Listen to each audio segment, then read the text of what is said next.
میں کبھی نہیں کہتا چینج چاہیے مجھے، کیونکہ شریعت اور قرآن میں چینج نہیں ہو سکتا۔ جو شریعت ہے اور قرآن ہے اس میں کبھی چینجنگ نہیں ہوتی، اور میں کبھی نہیں کہتا کہ مجھے چینج چاہیے۔ مجھے وہ چاہیے جو میرے آئین میں لکھا ہے، جسے یہ اسمبلی کے اندر بیٹھے ہوئے لوگ اسمبلی نو نو نو نو نو بالکل نہیں۔ اس آئین کو پڑھیں، کیونکہ آسما جہانگیر نے اس آئین کو اپنا بنایا ہوا ہے، صفدر عباسی نے اس آئین کو اپنا بنایا ہوا ہے، پر دستور پاکستان کا آرٹیکل نمبر 1 یہ کہتا ہے کہ یہ سلطنت خداداد پاکستان ہے، مطلب یہ اللہ کی زمین ہے۔ اگر میرا گھر ہے تو میرا قانون چلے گا۔ آپ نے مطالعہ پاکستان کی 9th کلاس کی کتاب پڑھی ہوگی، جس کے اندر 14 نکات قائد اعظم کے ہیں، پر آپ آئین پاکستان پڑھنا بھول گئے جو منشور قرآن سے ہے۔ شاید نہیں پڑھا ہوگا آپ نے، اگر پڑھا ہوگا تو آسما جہانگیر آپ کو اس کے اندر سے کچھ اصل نکال کے دے دیں گی، آپ کہو گے وہ صحیح ہے۔ طاہر الپادری صاحب کچھ نکال کے دے دیں گے، آپ کہو گے وہ صحیح ہے، لیکن اصل میں صحیح جو ہے وہ ایک قرآن اور شریعت، اس میں چینج نہیں ہوتا، جو میں چینج کبھی نہیں مانگتا۔ ووٹ میں بتاؤں کیا ہے، ووٹ کیا ہے، ووٹ کیا ہے؟ ووٹ نے تو فرعون کو بھی چنا تھا، ووٹ نے تو ہٹلر کو بھی چنا تھا، پر میرے نبی کو کسی ووٹ نے نہیں چنا، علی کو کسی ووٹ نے نہیں چنا، عمر کو کسی ووٹ نے نہیں چنا، صدیق کو نہیں چنا، عثمان کو نہیں چنا۔ تو پھر آپ اور میں کیسے ہو سکتے کہ اس ملک کا قانون ووٹ پہ ہو، وہ بھی 5 اور 6 سے؟ میرے نبی نے یہ نہیں بولا کسی معصوم کو مت مارو، لیکن میرے نبی نے کہا اگر تمہارے کعبے پہ کوئی حملہ کرے تو اس کو جواب دو۔ اقصی کے اندر نماز پڑھنا ہے مجھے، تمہارا قانون مجھے پڑھنے دے گا؟ میرا قبلہ اول ہے، یہودیوں نے اس میں گھوڑے باندھے ہوئے ہیں، تو پھر میں کیا کروں؟ اگر لال مسجد کے اندر مشرف حملہ کرے گا تو میں کیا کروں؟ میرے گھر کے اندر میری ماں کو آگے کوئی اٹھا کے لے جائے، میں کیا کروں؟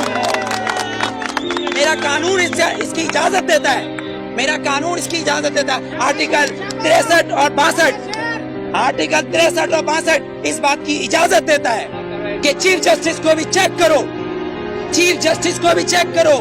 لیکن یہاں تو میں پارکنگ والا کھڑا ہوں، یہ پارکنگ والا میں کھڑا ہوں، یہاں گورنمنٹ آتی کہتی گورنمنٹ کی گاڑی ہے، تو یہ جو گدھے کھڑے ہیں، یہ جو گدھے کھڑے ہیں جن کے ٹیکس سے یہ گورنمنٹ بنتی ہے، جب یہ 10 روپے اور 20 روپے دے رہے ہیں تو یہ گورنمنٹ کیوں نہیں دے گی؟ یہاں تو یہ قانون ہے، 3 قانون، آرمی کا ایک، گورنمنٹ کا ایک، اور ایک مجھ جیسے اور ہم جیسے گدھوں کا الگ۔ کیونکہ ہم حبیب جالب کے بقول ہم 18 کروڑ گدھے ہیں، ہم 18 کروڑ گدھے ہیں۔ اگر صوفی محمد سواد کے یہ کہیں کہ میں دستور کو نہیں مانتا، آئین کو نہیں مانتا، تو وہ کافر، اس کو گرفتار کر لو، نظر بند کر دو، ٹھیک ہے، اس کو بند کر دو۔ اگر کوئی سیاستدان کہے کہ میں اس دستور کو نہیں مانتا تو وہ الیکشن کا حقدار۔ آپ کو کتنا لون معاف کیا، مجھے کتنا لون معاف کیا، پر ہمارے سیاستدانوں کو اربوں روپیہ معاف۔ بلاول زرداری صاحب کا 30 ارب روپے کا محل رائے گڑھ میں بن رہا ہے، وہ بھی کس سے لیا ہے؟ ملک ریاض سے، Malik Riaz. No you are not corrupt, I am not corrupt, Malik Riaz is a corrupt, ایک کرپٹ مین ہمارے پریزیڈنٹ کو پیسہ دے رہا ہے اور کہہ رہا ہے رائے گڑھ میں محل بناؤ، اس لیے کہ نواز شریف کا محل ادھر ہے۔ کیوں ٹھٹا میں بناؤ نا، لاڑکانہ میں بناؤ، ادھر غریب لوگ مر رہے ہیں۔ سیلاب آیا سندھ میں تو تم سوئٹزرلینڈ گھوم رہے تھے، ہاں؟ تم کس پاکستان کی بات کرتے ہو؟ پاکستان کا مطلب کیا ہے؟